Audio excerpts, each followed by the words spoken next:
আর কখনো সেই জান্নাত থেকে বের করে দেওয়া হবে না।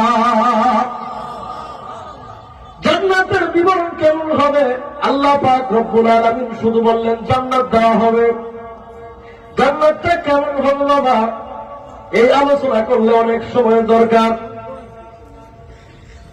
আল্লাহ নবী সাল্লাল্লাহু আলাইহি ওয়াসাল্লাম হাদিস শরীফের মধ্যে ঘোষণা করেছেন, জান্নাতের মধ্যে এমন কতিপয় কামরা থাকবে, ইন্না ফিল জান্নাতি লাগুরাফান, এমন কতিপয় কামরা থাকবে যে কামরাগুলোর দেয়ালের মধ্যে ইটগুলো থাকবে, একটা ইট থাকবে স্বর্ণের আর একটা ইট থাকবে রূপার। এবং সেই ইটগুলোকে সুগন্ধি দ্বারা সুবাসিত করা হবে। এমন জান্নাতের মালিক আমাদেরকে আল্লাহ বানিয়ে দিবে। শুধুমাত্র তাই নয়, জান্নাতের মধ্যে বান্দাকে যখন আল্লাহ রাব্বুল আলামিন প্রবেশ করাবেন, সেই জান্নাতের মধ্যে যত নাজ নিয়ামত থাকবে, যেই নাজ নিয়ামতের কথা বান্দা মুখে বলবে তো দূরের কথা, অন্তর দিয়ে শুধু চিন্তা করবে, সাথে সাথে ওই নিয়ামত আল্লাহ পাক তার সামনে হাজির করে দিবে।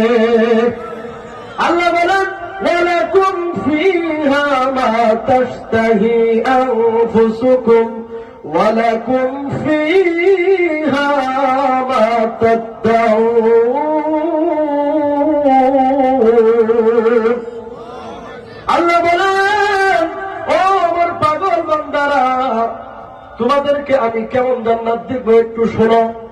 আমি আল্লাহ কোরআনে ঘোষণা করে দিলাম জান্নাতের মধ্যে তোমাদের মন যা চাইবে, তোমাদের রিপু, তোমাদের আত্মা যেটা কামনা করবে, যেটা তোমরা দাবি করবা, সাথে সাথে সেটা তোমাদের সামনে হাজির হয়ে যাবে।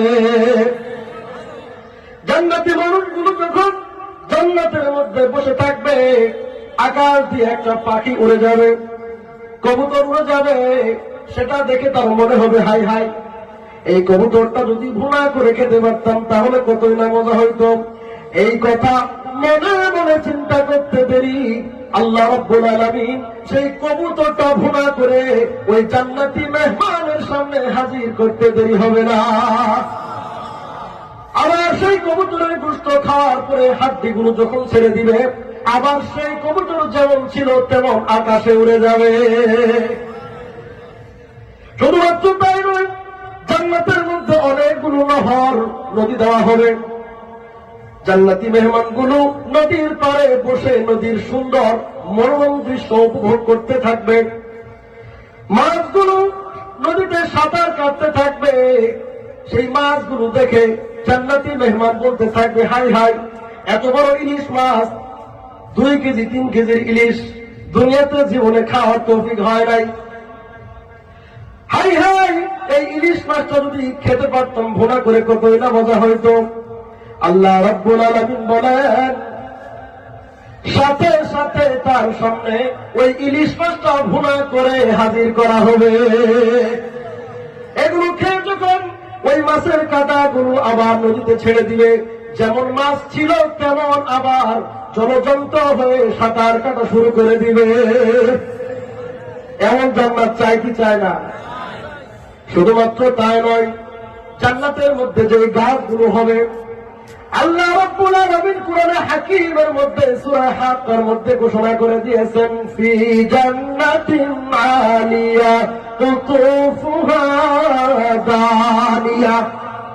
আল্লাহ রাব্বুল আলামিন বলেন, ও আমার পাগল মুমিন বান্দারা, তোমাদেরকে যে জান্নাত আমি দান করব রে বান্দা, জান্নাতের মধ্যে যে গাছগুলো আমি তোমাদের ভোগ বিলাসের জন্য নির্মাণ করেছি, রোপণ করেছি, সেই গাছগুলো কেমন হবে জানো?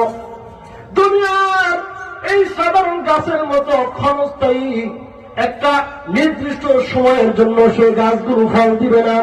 সেই গাছগুলোর ফল কখনোই ফুরাবে না।